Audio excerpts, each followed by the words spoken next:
All right. Well, welcome back to Wisehearts Garden, where we plant seeds to grow you. Today, we are joined by Mackenzie McGee of Dear Humanity, I Love You Teas. And so, welcome, Mackenzie. I'm Thank so you. glad to have you here. I'm so Um, excited. I just want to ask you to share with us exactly what your idea was as far as the teas and what you're doing in the world Yeah. right now. So, hi, I'm Mackenzie McGee. I'm the founder of Dear Humanity, I Love You. And it's a brand of wearable love notes for soft hearted rebels that believe love is the rebellion. And the idea is that you can be a walking reminder for your fellow humans that they are not alone. And it all came out of an idea of wanting to be a walking reminder for my fellow humans that gentle, loving, kind souls still exist. There was a moment in my life where I had kind of lost faith, and then I start seeing people here and there and start building that faith back, and then realize, oh my gosh, I'm one of those gentle, loving souls. And it felt like such a mission to be the walking reminder of that, so that I can invite people to love their humanity more and the humanity of others more. Oh, thank you so much. I love um, all of that, everything that you've shared. And you and I have talked about our own individual self love journeys. And that's what I wanted to touch on today for Yeah. anyone that's watching that um, may be on that journey. And we may be able to plant some seeds for them. And so I've got a couple of questions for you. Oh, let's And do the it. first is okay, what does self love mean to you today? And how has that definition changed or evolved, if at all? Yeah, that's a great question. And I feel like I'll start with a couple years ago, my idea of self love, I think, was more action based. Mhm. Like, okay, this is me taking a nap when I need to, or this is me um, feeding myself well, or, it was more like action based. And now I would say it's more internal gentleness. Like in the morning, I wake up and I put my hand on my heart and I'm like, I'm here. I'm here. Everything is okay. Because I wake up in this like frantic, like, oh, like I'm behind. I got to do all these things. And I'm like, no, girl, like we're here. Just take a breath, you know? And so now I feel like my idea of self love is more like an internal dynamic, because I think it took years to realize how harsh I was to myself, and years of like talking it out, with people to be like, and then the gentle, loving souls that I've met that are like, girl, why are you talking to yourself like that? I'm like, oh my God, you're right. And this feels tied into this, that I feel like a lot of people that are probably listening to this, I think the crowd that you probably draw are people that are very good at loving on others. Mm. And that was definitely me, that I was really good at doing it externally, but Mhm. then it was a real skill set to learn to direct that inward and be gentle with myself. But the good news is, if you are doing that outside of yourself for other people, you already have the skill set. Like Oh, it's already there. It's just a matter of learning, to recognize when we're being harsh with ourselves, and then turning that dialogue internally to be gentle and kind in those moments. oh, thank you. I love that. And I mean, just thinking about how so much of life for me has felt like it was outward. And Yeah. then to think about how things have shifted for me, with me really moving inward and making different choices from that place. And so I'm wondering, was there like I know you mentioned people around you or your friends saying, "Girl, why are you talking to yourself like that?" Was there a moment or was there a time or like an incident or anything that really like shifted something for you, where you were able to like shift inward and say, hey, let me look around in here and pay more attention to how I am, in relationship with myself? Yeah, I would say that there are some pivotal moments along the journey, but I will also say that it's definitely a series of small moments, right, that Mhm. build, and then all of a sudden you're like, oh my gosh, that changed, like, and it feels like instant, but really you've been slowly walking towards it for years and years. The first thing that popped in my mind when you asked this question is, I'm about to turn 40, but in my early 20s, I remember going to a therapist. And I love this woman. She taught me so much about myself. But I remember I would always come to her with this question of, am I a bad person? There Mm. was just like something in me that I was just like, am I a bad person? Like I was always so um scared that I was being a bad person, or I'd done something, or that I couldn't come back from, or I don't even know. But I remember her very lovingly and very gently saying, well, okay, let's define what a bad person is. Okay, let's define what Mhm. a good person is. And she'd be like, what kind of things do good people do? And I'd list it off, and she goes, well, do you do any of those things? And I was like, oh my God, I do. Mhm. It's so simple, Mhm. but just to have somebody very gently and lovingly, and playfully be like, oh, Mhm. well, aren't those kind of things you're doing? Mhm. And so that really helped me see, poke holes in some sort of story that was built inside of me. And then just over the years of having a lot of harshness, interacting with a lot of harsh people, Mhm. and then coming to the conclusion, and again, I'd be scared. I'd be like, am I like them? Because I'm so Mhm. introspective that I'll be the first one to admit if I'm messing up, probably to a fault, that I'm like totally like, is it me? Is it you? What's going on? But when I really met, I think, some very other side of the coin people in the world that was harsh and Mhm. sharp and had no patience for people, and um that's a whole other topic, but like in the name of power, that they Mhm. were like, well, this is what power is. And for a second I believed that, and then slowly after I started pulling that apart, I realized, oh, actually power is kind.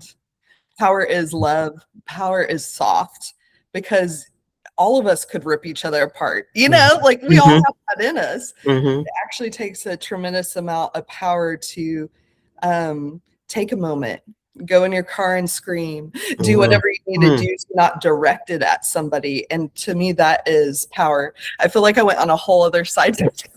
No, Yeah, these. please don't. I appreciate everything that you're sharing. You're so Yeah, wise for. Oh, so when is your birthday? my birthday is February 9th. All right. Yeah. So wise for your age, Mm.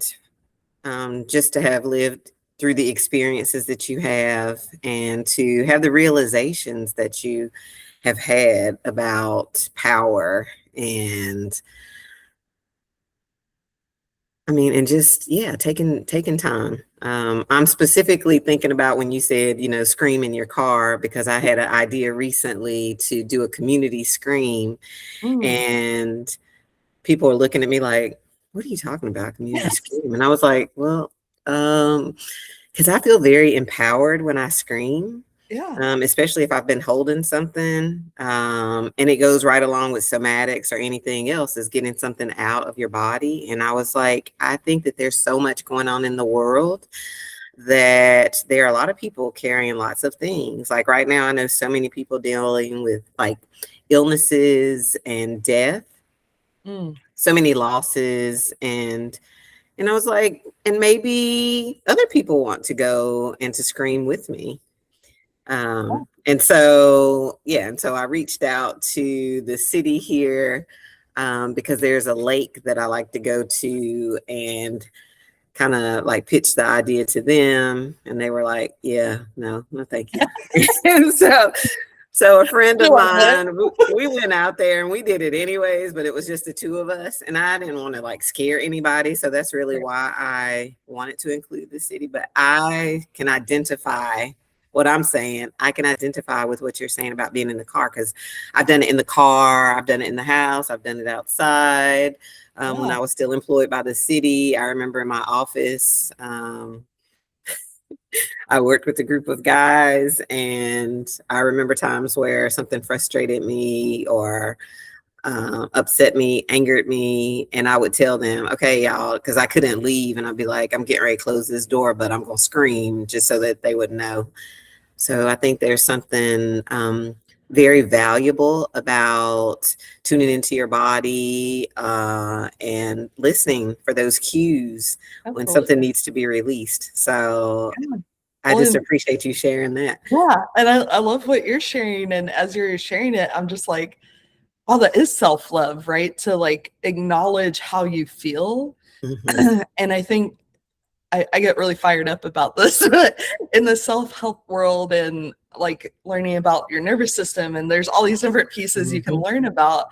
And I think sometimes it makes people, oh, I'll talk about myself. At times it has made me feel that if I was angry, I was doing it wrong. Or if I was whatever, I wasn't regulating myself well, or it was something I needed to work through, or I, is a pattern of mine, or, yeah, blah, blah, blah. But now I look at it as, oh, okay, I got angry. That's human of me. I'm about to go scream, and then I'm going to move on with my day. Like it doesn't have to be a whole thing that you have to pull apart or anything. It can just be like as simple as like, oh, I need to scream. I'm going to scream, or I'm going to stomp around, walk, and just yell all the obscenities, and let it out. And then I'm going to move on. It's a lot more simple, I think, than maybe we have made it. And it's such an act of love to acknowledge to yourself, like, I'm really freaking angry right now, or I'm really sad. And I don't know why. And it's all okay, No, I love that, because for so long I didn't identify with having like all these parts of myself. And so the angry part, because I was basically given an identity when I was very young, and that's what I lived into: the nice girl, good girl, quiet, and all of these things. And so to like come to a place where I'm like, oh, nah, it's a part of me that has been angry for a long time, and she needs to speak. And to be able to, like you said, for myself, just understand that, okay, like right now I'm feeling whatever, because I have like fallen in love with the feelings and emotions wheel, just for me to identify what I'm feeling. Yeah, I love when you talk about that. No, seriously, people around me are like, oh, hell, she getting ready to pull out this feelings. Because they'll say, somebody upset me or something. And I was like, that sounds disempowering. Let me show this. And you tell me how you feel right now. Yeah. And so for me to be able to acknowledge and identify, because for a long time, I couldn't even identify what I was feeling. Yeah. I remember being in a training with some people for nonviolent communication, and they were asking me like, what was I feeling? Or what? No, they were asking what my needs were, but I needed to identify what my feelings were to get to the needs. And I was like, I don't know. And I was so used to saying things like I'm okay or I'm fine.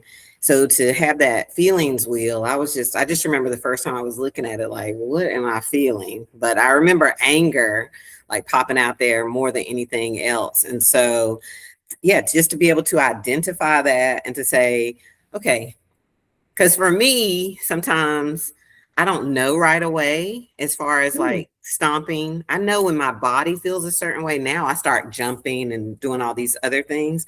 But sometimes I will check in and say, okay, what does this angry part need to move on? So for me, like I don't always, which that's why I love hearing like your perspective. I don't always know to, I guess, I'm not getting in my body maybe, and I'm still in my head. because I'm asking, like, what do I need? But I'm also recognizing that when I have a certain feeling, when there's this buzz that's going through my body and I feel like this electricity, um, then I know that, okay, something needs to move here. And so let me start moving. And so that's the thing that I have gotten into recently. Is like what I'm learning in my Tai Chi and Qigong class, to Yeah. move the energy. And so wherever I am, like I'll stand up and I'll start moving. And so that's been interesting lately, in some of the spaces I've been in. People are like, what is she doing? So, Yeah. Well, I love what you're sharing because it really describes how complex our bodies are, right? And like, of course, it's going to be a learning experiment, mhm, and mhm. it can be fun too. Like sometimes I'm like, girl, what do we need? And like Yes. go try it. And I'm like, oh, that wasn't it. Okay, okay. And sometimes you just stay in that uncomfortableness Mhm. for a while, and Yeah. um it just feels really important to say, to the people out there that this may be like really new concept for that, you Yeah. know, it's just an experiment day to day, and like Yes. it's not always gonna be like, oh, this happens and I need to do this. It's like a Yes. constant uh dialogue and experimentation to be like, okay, what we got going today. you Yes. know No, just being in curiosity about it instead yeah, of me in the past have been in so much judgment.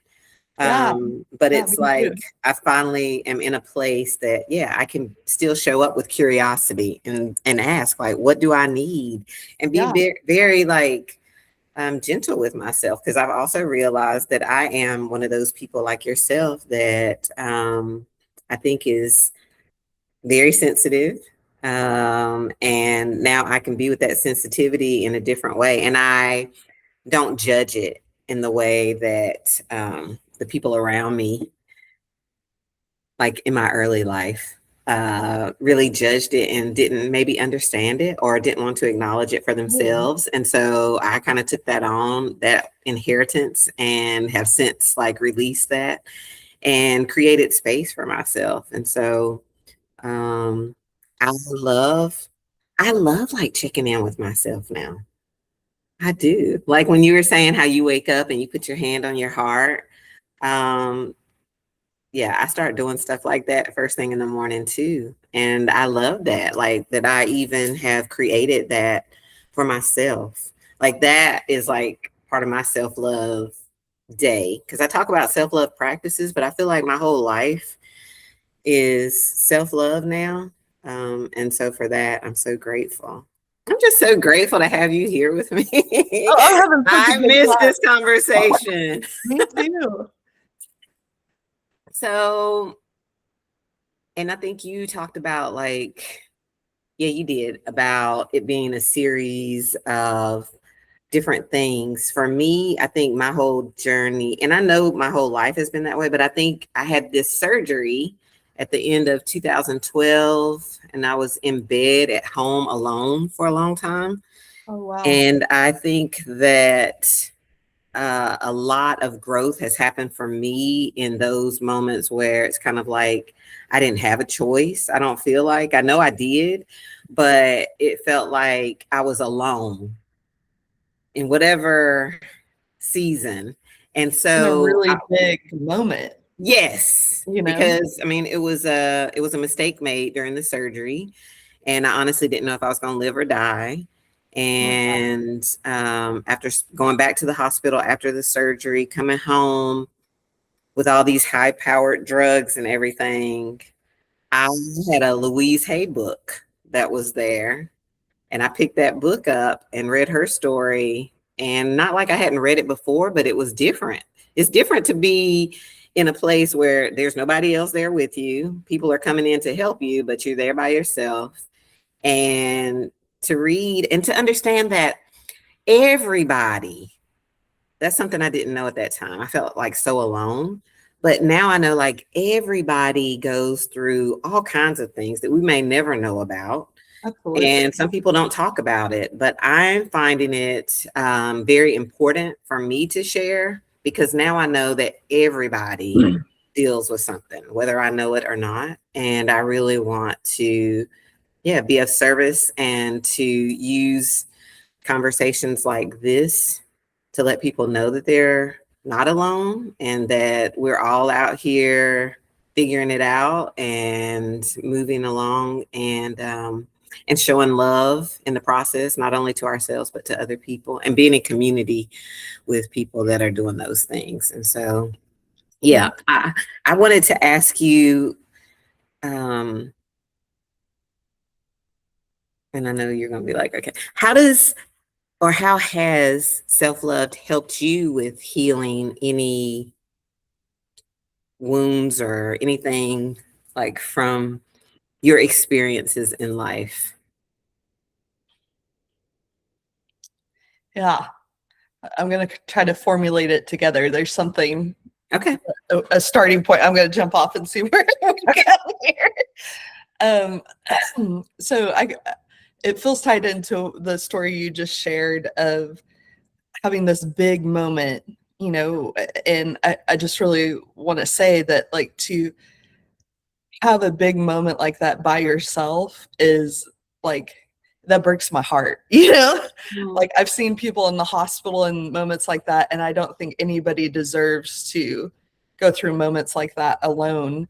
And I've had my moment like that. It wasn't in a physical sense, but maybe in a spiritual sense, Mhm. where I was, part of my story, I know I've shared with you some, is being really involved in self-help communities, and I was in different groups and programs and like all these things, and I got shot out the other end, completely obliterated, like, just didn't know what was up, what was down, didn't know who I was, what I had learned, what had been put in there, like, it was just a very disorienting time. And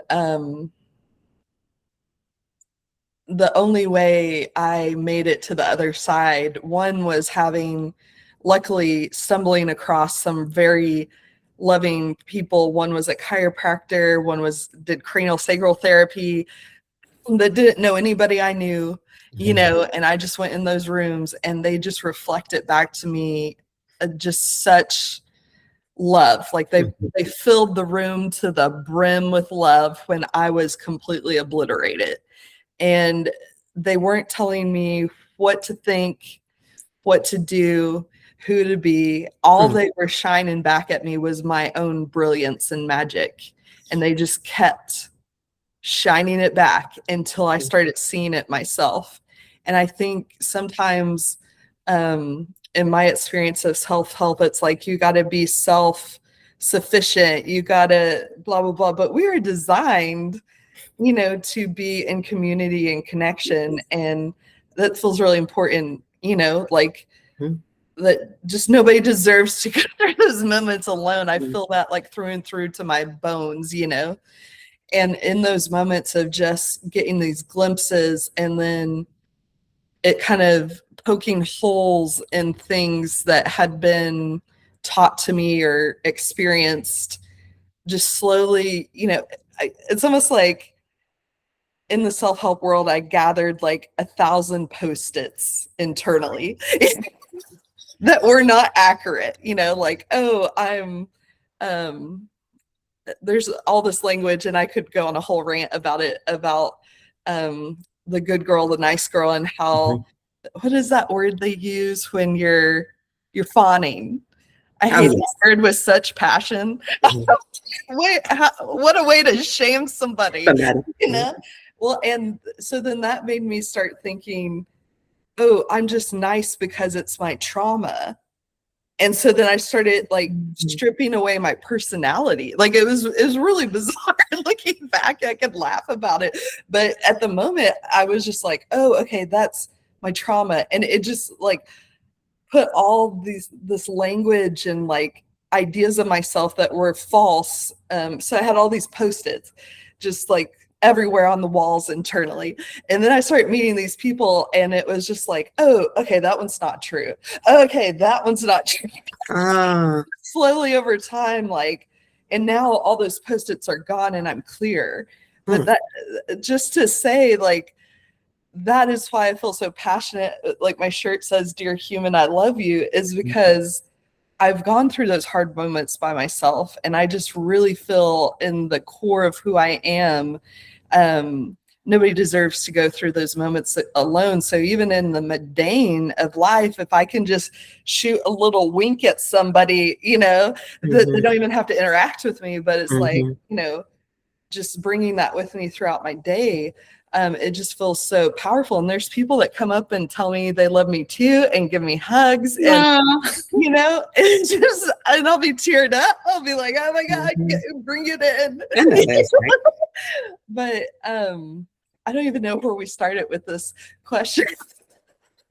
It's just feels really important to me, and I think sometime I may do a series on this, because I know that there are people in the self-help world that are helping people, but I think we've sent it too far to where it's almost become like a self-whipping, like, oh, I didn't do that interaction right, or I didn't, I'm fawning, or I'm this, or like we start labeling ourselves, and a lot of it is not very kind, and doesn't really honor how the person came to be that way. Right.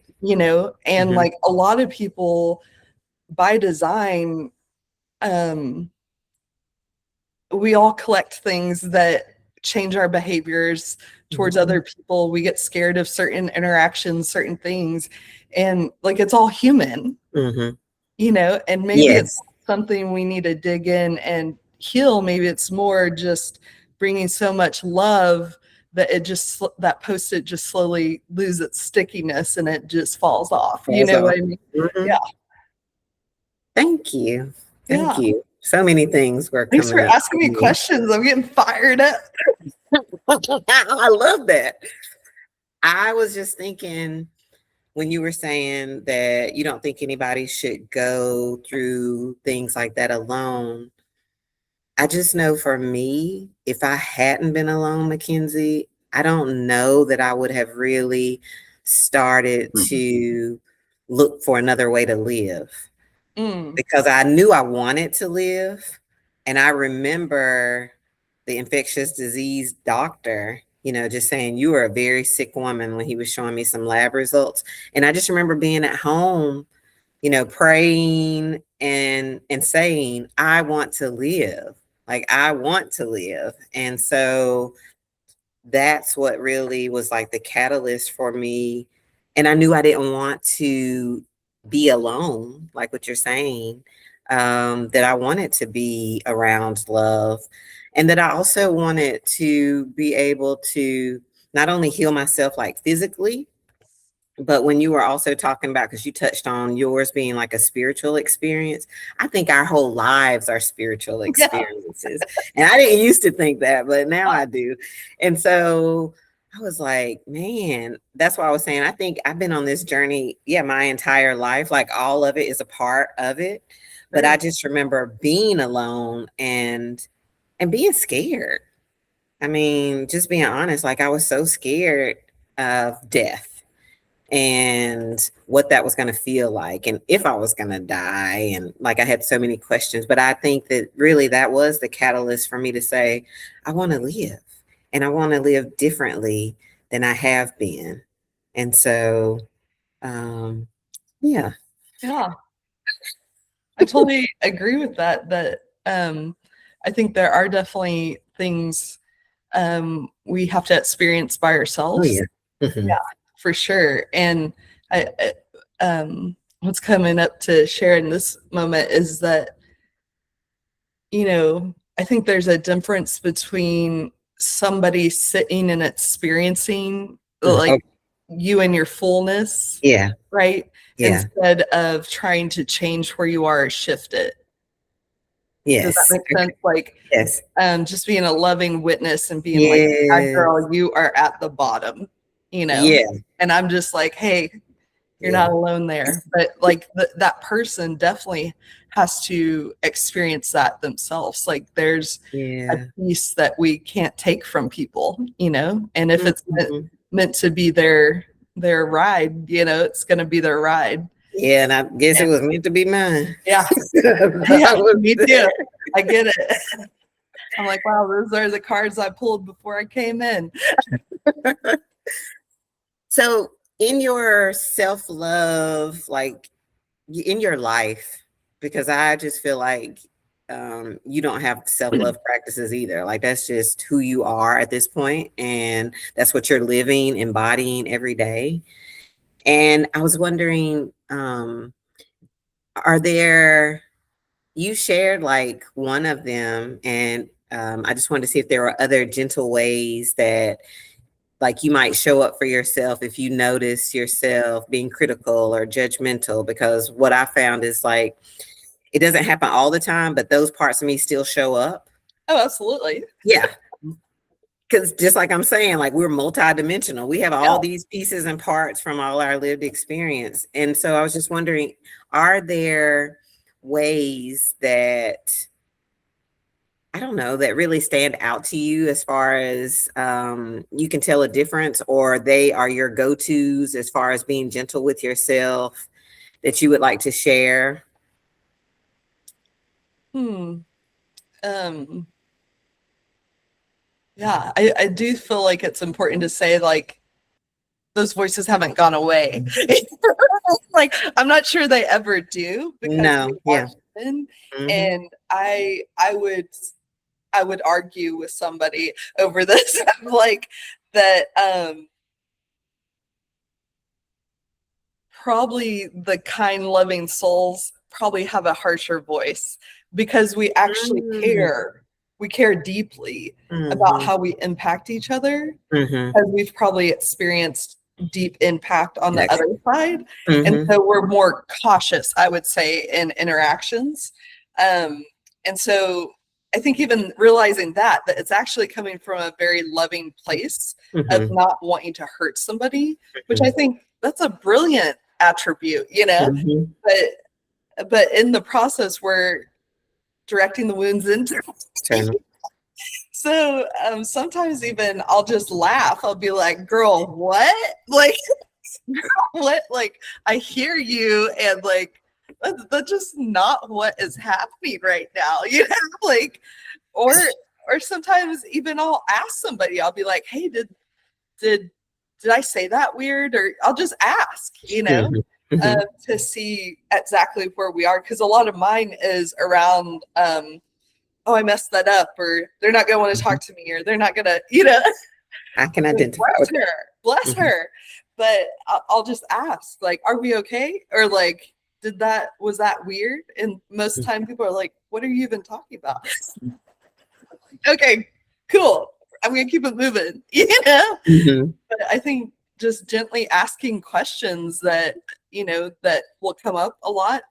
And then this is a whole side tangent. Um, but I'll just drop the because a big part of what I found out for myself is I had physical stuff going on that was putting my body in fight or flight, Hmm. and it wasn't actually something I could out regulate or Hmm. out pattern, you know, or whatnot. Like Hmm. over the last year, I found out I have a tongue tie and my upper jaw is super narrow. I have a fourth of the airway of a normal human. So, like, of course, my body's in fight or flight. And when you're in fight or flight, your mind goes with it too. It goes into survival of like, Hmm.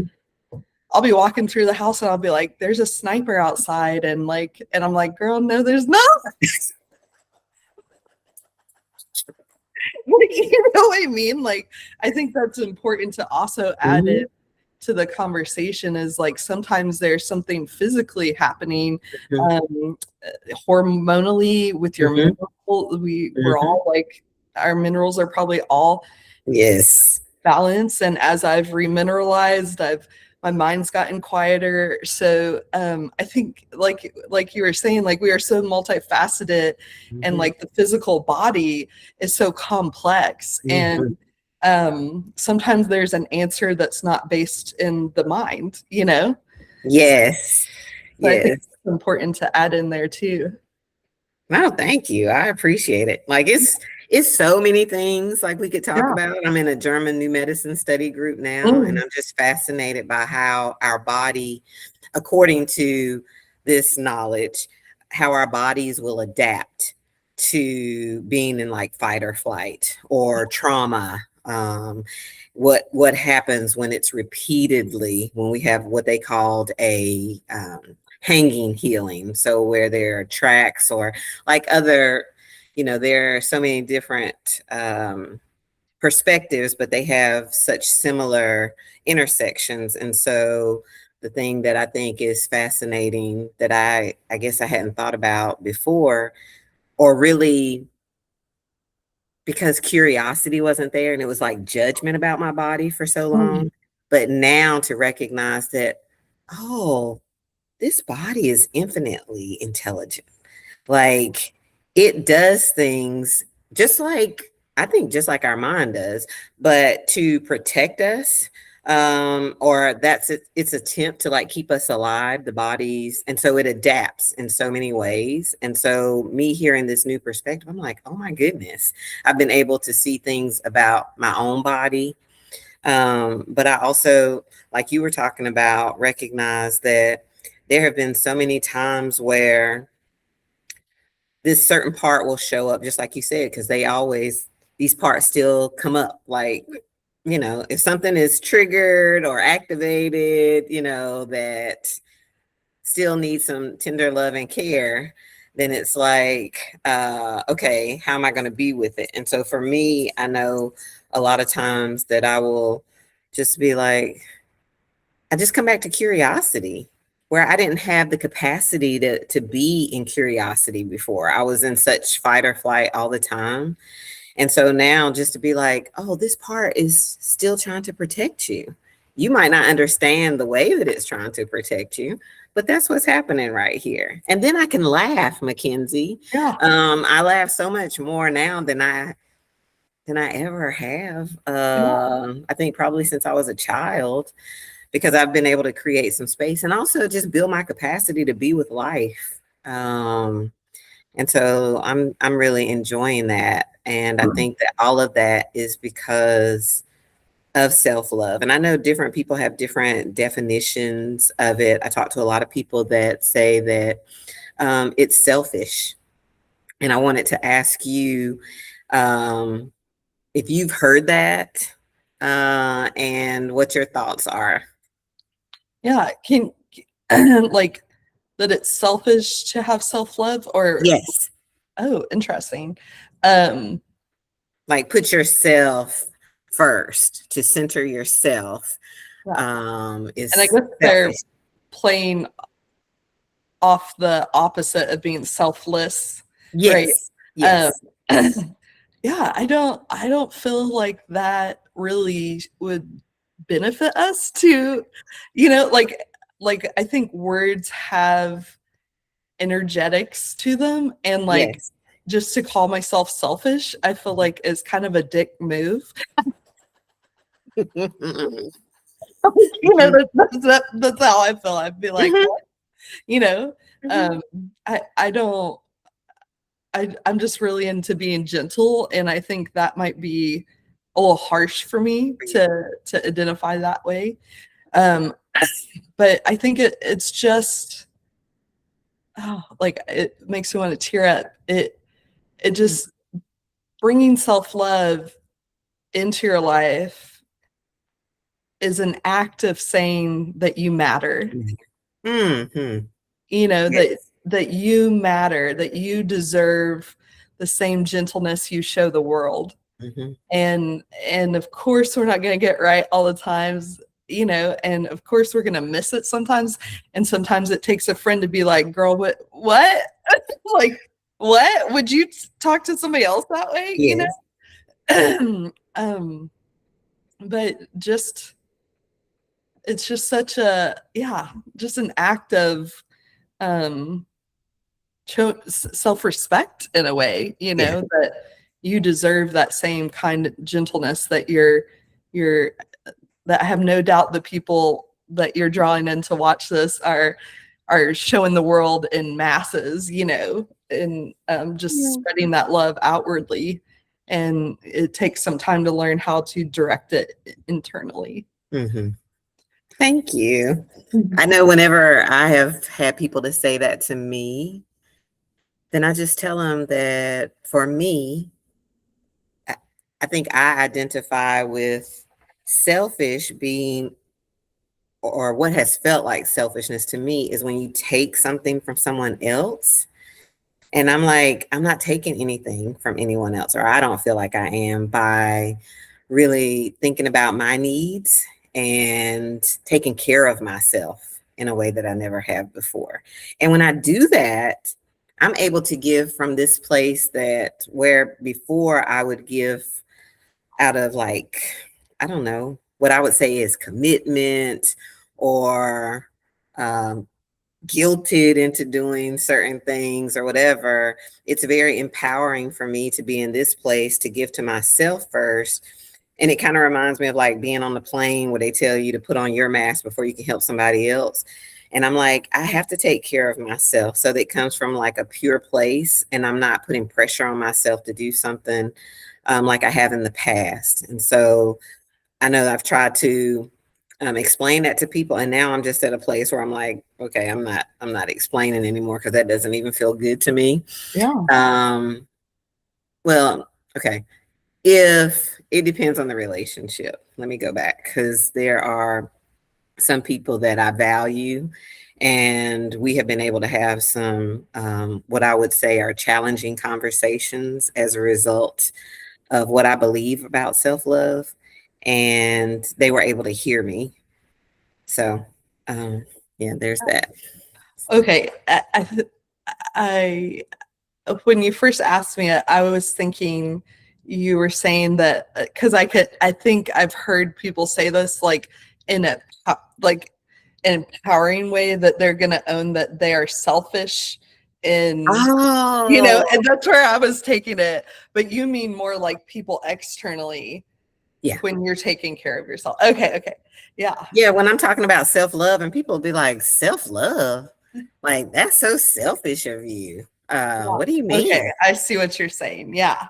I'm like, And I do think that there um is a way that you can take it too far, yeah. Yeah. where I've seen this in some of the communities I've been in where people all of a sudden have really rigid boundaries where like no one can enter. You know what I mean? And it's like um I think there's like a that you can honor yourself and someone else at the same time. Okay. You know what I'm saying? Like Yeah. it's not does that make sense? Like I think some people that have never cared for themselves before may send it really far where they like kind of build a fence around them. Gotcha. And then connection is lost. No, because I You think know? I had done that in the very Yeah, beginning of my journey. I sure. was like, okay, no, no, no. I No, remember get one of out of my here. friends, I remember one of my friends, she was like, when I was telling you about that experience where I was like all alone, but I was reading my Louise Hay book. And I remember I was telling her that like I really couldn't engage at that time. And she was like, I don't want to lose this friendship. I love you. And I want you to know that I'm here. And please don't forget about me. But I was putting up all these walls because I was like, I got to focus on me right now because I'm just like, and so I wasn't even allowing in the love that was there. Yeah, And she and I have had that conversation. So what you're saying, yeah, I have been there too, where I was new in my self-love game, sure. or journey, and was again figuring it out as I was going, but I felt like, no, this is what I have to do right now. I can't Yeah. put anything, and I did. I put up walls, and It's so interesting for you to say that because it made me go right back to that and think about that I've done that. I've been that person. Yeah, I And have that's to. the thing that I'm loving, that I'm learning about myself through conversation, through like connecting with people, is I can, and I often say it to people, like, I'm a reflection of you. If someone compliments me, I can take it in now where I couldn't take it before. But I also believe that, at whatever point in my life, yeah, I can identify with this or feeling this or that. People like, Yeah. well, surely you've never done whatever. And I'm like, well, I don't know. I've done a lot in my life, Yeah. and so I know that I have felt this certain way, and I had the capacity or feeling like I could do a certain thing. I have been that angered. So to say that, no, I haven't felt a certain way, like now I'm just like, well, because I just identify and say parts of me. And I'm like, no, there's a part of me that was very angry about whatever was going on, and it feels very good for me to acknowledge that now, rather than Yeah. swallowing or not saying it, and just showing up as, I guess, authentically as I can. I'm still working on that too, because that's been like a work for me, just to show up like in spaces like this and to share my story or to share my truth. And I think it helps all of us to breathe a little differently and know we're not alone. So just like your shirts are acknowledging our basic humanity and saying that we all matter, and telling people like, I love you, because there are some people that never hear that. I used to work with a woman and she was like, me coming to work is the only interaction I have with other humans. Mm. And I just remember I was just like, oh my goodness. Like, she was just being very vulnerable and sharing what her truth was, but I couldn't imagine that. I guess because of the person I am, and or who I was at that particular time, and still to know that this is the only interaction she has out of her day with other humans, is coming to work. And so she really valued coming into that space, regardless to how like toxic it might have been, because she really valued being around other people. And I just remember I was like, wow. I still, am kind of wowed about that. But I Yeah. think about it a lot when I see people alone in different spaces, because we never know anybody else's story, their journey, or Yeah. anything. And so I always like to offer a smile or a word or something to let people know that I see them and their humanity, and to send some love. Yeah. And I haven't done it that way, but I think that that's the beautiful thing about what you are sharing with the world and just who you are in general. And Mm. so I really appreciate your time today and you showing up here. And can you share how people can get in touch with you, or, where you are, where they can find you? And I will link those in the description for Yeah. this video. But if you could share that with us as well. Yeah. You can find me on Instagram. It's Dear Humanity ILY for I love you. And then my website is the same, dearhumanityily.com. I just want to say thank you so much, Mackenzie, for your time today and for sharing everything that you shared. But I do want to ask, is there anything else that you would like to share with the folks that are watching? Yeah, just if you're at home watching, I just want you to know that who you are is totally human. Anything you got going on is totally human. If you're feeling mad, sad, angry, alone, afraid, like it's so human of you. And we are so complex as human beings. And I'm just sending you so much love in whatever moment this finds you. And yeah, I love you. Dear human, I love you. I love you, Mackenzie. I love you Thank too. Thank you. you so much for having me here. And I Absolutely. love what all you shared. And I feel really filled up in these conversations of meeting other people, that it's also their mission to let other people know they're not alone. Mhm. And you're doing powerful things here. And I'm glad to be a part of it. Oh, thank you.